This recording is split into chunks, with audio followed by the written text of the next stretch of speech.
السلام علیکم ورحمۃ اللہ وبرکاتہ۔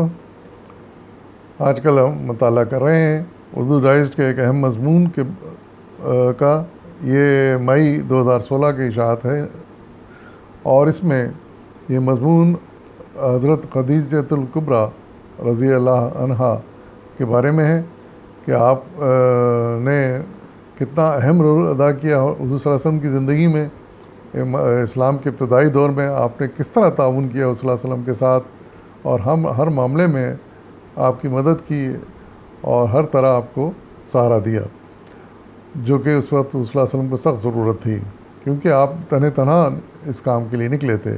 لیکن پھر آپ کی زوجہ کی معاونت سے یہ کام بڑھتا چلا گیا اور لوگ آپ کے اسلام کے دائرے میں داخل ہوتے چلے گئے، اور ساتھ ساتھ مخالفت بھی بڑھتی چلی گئی دشمنوں کی، تو اس کا کچھ حال اس مضمون میں آگے بیان کیا گیا ہے۔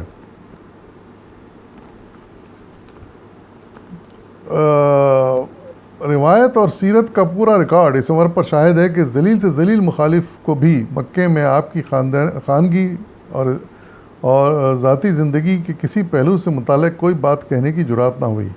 یہ ام المومنین سیدہ طاہرہ خدیجۃ الکبریٰ کی بے مثل اخلاقی عظمت اور برتری میں بے پناہ مہارت اور تربیت اولاد کے سلسلے میں بے پناہ فراست اور تدبر کا ناقابل تردید ثبوت ہے۔ دنیا کے اس عظیم ترین اسلامی تحریک کے قافلہ سالاروں پر اس عالی مرتبت ماں کا یہ ناقابل فراموش احسان ہے کہ انہوں نے اپنے ایثار و قربانی، صدق و وفا، اطاعت و خدمت اور صبر و رضا کے طفیل انہیں ایک ایسا اسلحہ فراہم کر دیا جس کے سامنے مخالفوں اور دشمنوں کے اسلحات کے تمام بار بھی ناکارہ ہو گئے۔ مشرکانہ نظام کے سرپرستوں نے فدا کارانہ اسلام کی تعذیب اور اظہار ثانی کے لیے جو جور و ستم، ظلم و تشدد کی جو بھٹی دہکائی تھی، وہ اس کی حدت اور شدت روز بروز تیز ہوتی چلی گئی۔ کمزوروں اور بے نواؤں کا تو ذکر ہی کیا، حضرت ابوبکر اور حضرت عثمان جیسے بااثر اور باحیثیت اشخاص بھی مسلسل نشانہ ظلم و ستم بنتے رہے۔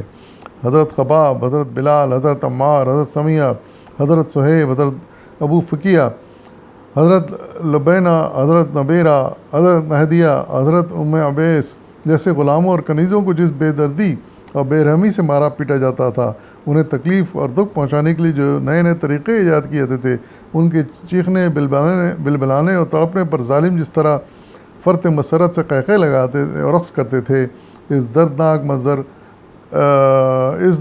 منظر پر زمین بھی کانپ اٹھتی ہوگی اور آسمان خون کے آنسو روتا ہوگا۔ لیکن یہ بدبخت اور شقی انسان جن کے سینوں میں دل کے بجائے پتھر نے جگہ لے لی تھی، اپنی ان انسانیت سوز حرکات پر نازاں و فرحاں تھے، یعنی خوش ہوتے تھے وہ ظلم جبر کر کے۔ مکے میں جہاں اللہ کا سب سے پہلا گھر تھا، خدائے واحد کا نام لینا اور اس کی عبادت کے لیے اپنے جمین نیاز کو سجدہ ریز کرنا سخت مشکل تھا۔ رسول اللہ علیہ وسلم کی اجازت سے ایمان و اسلام کے کچھ شہدائی حبشہ کی طرف ہجرت کر کے چلے گئے۔ افریقہ کا ایک ملک حبشہ تھا، تو وہاں کا بادشاہ عیسائی تھا، لیکن بڑا اچھے نرم دل کا آدمی تھا، اور انہوں نے مسلمانوں کو پھر پناہ دی اپنے یہاں۔ تو پہلا قافلہ 11 مرد اور 4 عورتیں جس میں شامل تھیں، اور اس میں سیدہ خدیجہ کی صاحبزادی حضرت رقیہ بھی اپنے خاوند حضرت عثمان کے ہمراہ تھیں۔ حضرت ام المومنین سیدہ خدیجہ نے دعوت ایمانی کو سب سے پہلے قبول کر کے جو قابل تقلید مثال قائم کی تھی، اس کی نسبی اور روحانی بیٹیوں نے اس دعوت ایمانی اور تحریک اسلامی کے ابتدائی دور اور بعد کے ہر دور میں ان کے نقش قدم پر چلتے ہوئے ثابت کر دیا کہ اللہ کے دین کی حمایت اور نصرت کے معاملے میں وہ کسی طرح بھی مردوں سے پیچھے نہیں۔ دین و ایمان سے محبت رکھنے والوں کا یہ قافلہ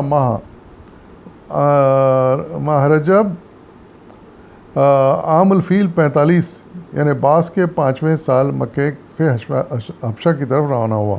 یعنی مختصر سا قافلہ جو ہجرت کر کے گیا مکہ سے حبشہ، یہ 5 ہجری میں گئے۔ یہ اللہ کی تائید سے یہ لوگ بخیریت وہاں پہنچ گئے۔ قریش کو اللہ والوں کا یہ سکون اور اطمینان کب گوارا تھا، چنانچہ ان کو وہاں سے واپس لانے کی تدبیریں ہونے لگیں، مگر ناکامی کا منہ دیکھنا پڑا۔ اور قریش کے مشرکین کا جوش غضب اور بڑھک اٹھا۔ خدائے بزرگ برتر کا نام لینے والوں کے لیے مکے کی زمین اور تنگ ہو گئی۔ آخرکار اپنے عقیدے اور دین کی آزادی برقرار رکھنے کے لیے بلا کشاں وفا کی ایک اور جماعت بعث کے 6 سال یعنی اگلے سال پھر ایک اور جماعت مکہ سے حبشہ کی طرف ہجرت کر گئی۔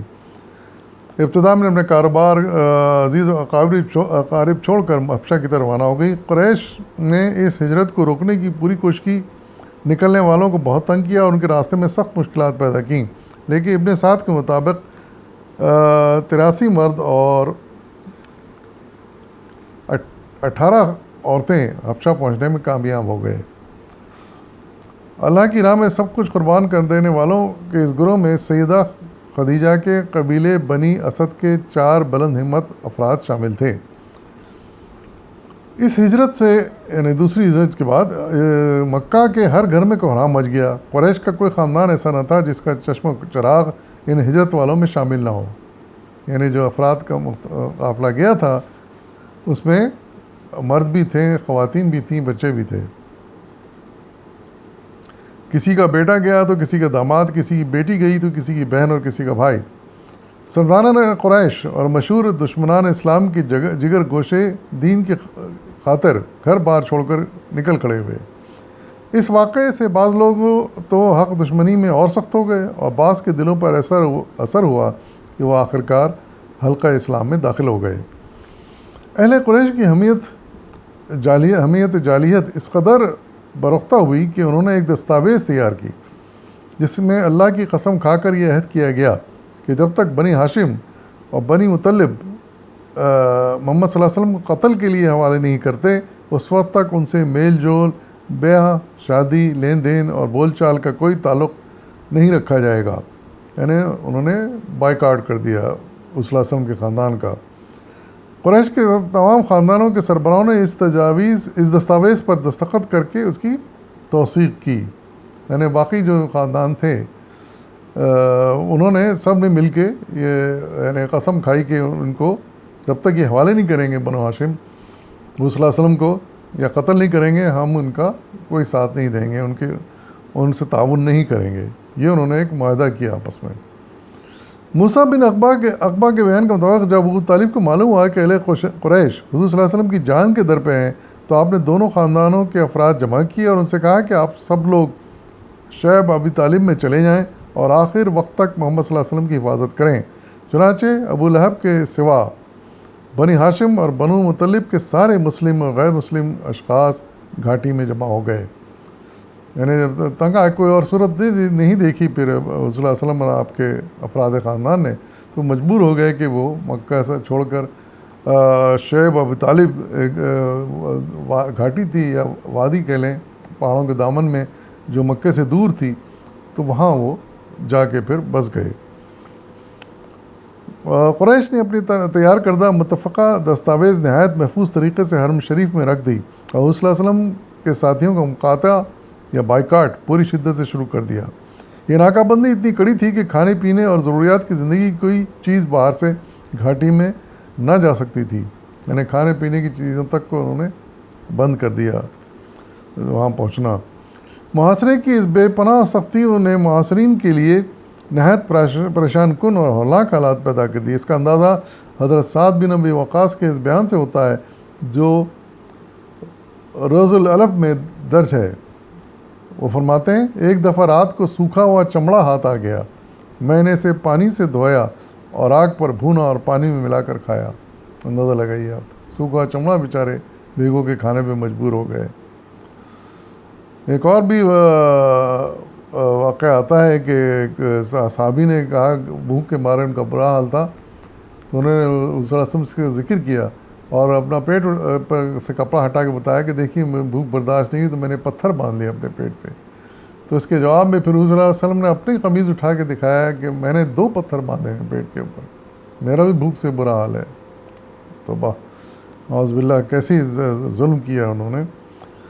ناکہ بندی کی شدت کا یہ عالم تھا کہ باہر سے مکے میں کوئی تجارتی قافلہ آتا تو قریش کے لوگ خوف کے مارے جلد از جلد ان کا تمام سامان خرید لیتے تاکہ محصورین میں سے کوئی بھی کچھ نہ خرید سکے۔ یعنی دشمنی کی انتہا دے دی کہ اب ابن سعد اور بہقی کی روایت کے مطابق محصورین کی زبوں حالی اور بے چارگی یہاں تک پہنچ گئی کہ ان کے بچے بھوک سے روتے اور بلکتے، ان کے رونے اور چیخنے کی آوازیں شعیب ابی طالب سے باہر بھی سنائی دیتی اور آس پاس کے پڑوسی بے چین اور مضطرب ہو جاتے، لیکن کچھ سنگ دل اور بدبخت ایسے بھی تھے جو معصوم بچوں کی چیخ و پکار سن کر خوشی کا اظہار کرتے تھے۔ اعوذ باللہ۔ تنگی و اسرت، قید و بند و فاقہ کشی کا یہ ہولناک دور موسیٰ بن عقبہ کے بیان کے مطابق 3 سال جاری رہا۔ ام المومنین سید خدیجہ کے ابتلاء و آزمائش کے سخت ترین دور بڑے صبر اور حوصلے سے گزارے انہوں نے۔ حق کی راہ میں آنے والی تمام تکلیفیں اور پریشانیاں اللہ اور اس کے رسول کی خاطر خندہ پیشانی سے برداشت کیں۔ یہ وہ رول تھا جو آپ نے ادا کیا حضور صلی اللہ علیہ وسلم کی زندگی میں۔ اس قدر مشکل وقت میں آپ کا پورا ساتھ دیا، خندہ پیشانی کے ساتھ۔ اپنے رفیقی کی زندگی کے ساتھ پیکر تسلیم رضا بنی ہوئی تھیں اور اپنی فطر و طبعی بلند حوصلگی سے گرفتار ان مصیبت و اذیت کو دلاسا دینے اور ان کا حوصلہ بند کرنے کی کوشش میں مصروف تھیں۔ یعنی جو ساتھی تھے، خاندان کے دیگر افراد تھے، ان کا حوصلہ بندھاتی تھیں، وہ خود بھی حوصلے سے کام لیتی تھیں اور ان کا بھی حوصلہ بندھاتی تھیں۔ آخرکار مظلوموں کی حد سے بڑی بھی مظلومیت اور معصوم بچوں کے دلوں کی ہلا دینے والی بلبلاہٹ اپنا رنگ لائی۔ قریش کے وہ لوگ جن کے بنو ہاشم اور بنو مطلب سے رشتہ داری کے تعلقات تھے، ان کی اس علم انگیز حالت زار پر خون کے آنسو بہائے بغیر نہ رہ سکے۔ کچھ رحم دل اور انسان دوست افراد اس ظالمانہ معاہدے کو ختم کرنے کے بارے میں اپنی اپنی جگہ سوچنے لگے، لیکن اظہار کی جرات نہ کر سکے۔ اس کار خیر میں سبقت کی سعادت شام بن عمرو العمری کے حصے میں آئی۔ اس نے حضرت ام سلمہ کے بھائی زبیر بن امیہ، مطعم بن عدی، بنو اسد کے سردار عاص بن ہاشم اور زمع بن اسود کو اپنا ہمنوا بنایا اور اگلے روز یہ قریش کی مجلس میں گئے۔ زبیر ابی امیہ نے اہل مکہ خطاب کرتے ہوئے کہا کہ اہل مکہ، کیا ہم کھائیں پئیں اور کپڑے پہنے جبکہ بنی ہاشم ہلاک ہو رہے ہیں؟ ان سے کچھ خریدا جاتا ہے، نہ ان کے ہاتھ کچھ فروخت کیا جاتا ہے۔ خدا کی قسم میں ہرگز نہ بیٹھوں گا جب تک کہ اس ظالمانہ مقاطعے کی دستاویز پھاڑ نہ دی جائے۔ یہ سن کر ابو جہل چیختے ہوئے بولا، تم نے جھوٹ کہا ہے، وہ ہرگز نہیں پھاڑی جائے گی۔ ابو جہل کی مخالفت میں آوازیں بلند ہونے لگیں، مجلس میں بحث و مباحثہ شروع ہو گیا۔ عین اس وقت جب شعیب ابو طالب کے باہر قریش کی مجلس میں مقاطعے کی دستاویز زہر بحث تھی، ایک عجیب واقعہ پیش آیا۔ ابن سعد، ابن ہشام اور بلازری نے اپنی کتابوں میں لکھا ہے کہ صلی اللہ علیہ وسلم کی طرف سے اطلاع دی گئی کہ بائیکاٹ کی دستاویز میں ظلم و ستم اور قطع رحمی کا جو مضمون تھا اسے دیمک چاٹ گئی ہے اور صرف اللہ کا نام باقی رہ گیا ہے۔ حضور صلی اللہ علیہ وسلم نے اس کا ذکر اپنے چچا ابو طالب سے کیا۔ انہوں نے پوچھا، کیا تمہیں اس کی خبر تمہارے خدا نے دی ہے؟ حضور نے فرمایا کہ ہاں۔ حضرت ابو طالب نے اس بات کا ذکر اپنے بھائیوں کے سامنے کیا۔ انہوں نے پوچھا، آپ کا کیا خیال ہے؟ ابو طالب نے کہا، خدا کی قسم محمد نے مجھ سے کبھی کوئی جھوٹی بات نہیں کی۔ ابو طالب نے حضور سے دریافت کیا، اب کیا کرنا چاہیے؟ آپ نے فرمایا، چچا آپ عمدہ لباس پہن کر سردار قریش کے پاس چلے جائیں اور ان کو یہ بات بتائیں۔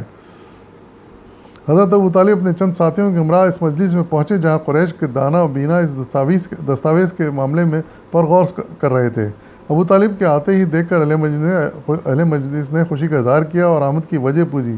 ابو طالب نے حاضرین سے مجلس سے مخاطب کر کے فرمایا، میرے بھتیجے محمد صلی اللہ علیہ وسلم نے، جس نے کبھی جھوٹ نہیں بولا، مجھے خبر دی ہے کہ مقاطعے یعنی بائیکاٹ کی دستاویز میں جور و ستم اور قطع رحمی سے متعلق جو تمہاری تمام تحریر دیمک چاٹ گئی ہے اور صرف اللہ کا نام باقی رہ گیا ہے، اب تم وہ صفحہ منگا کر دیکھ لو۔ اگر میرے بھتیجے کا بیان غلط نکلا تو میں اسے تمہارے حوالے کر دوں گا، پھر تمہیں اختیار ہے، چاہے قتل کرو اور چاہے زندہ رہنے دو، لیکن اگر اس کی بات سچ نکلی تو ہمارے ساتھ اس بدسلوکی سے باز آ جاؤ۔ ابو طالب کی بات سن کر حاضرین مجلس نے کہا کہ آپ نے انصاف کی بات کہی ہے، دستاویز منگا کر دیکھی گئی، وہی بات سچ نکلی جس کی خبر دی گئی تھی۔ اس پر قریش کے پیروں تلے زمین نکل گئی، ان کے ہاتھوں کے طوطے اڑ گئے، ندامت اور شرم سے ان کی آنکھیں جھک گئیں۔ باقی انشاءاللہ آئندہ قسم بیان کروں گا۔ فی امان اللہ۔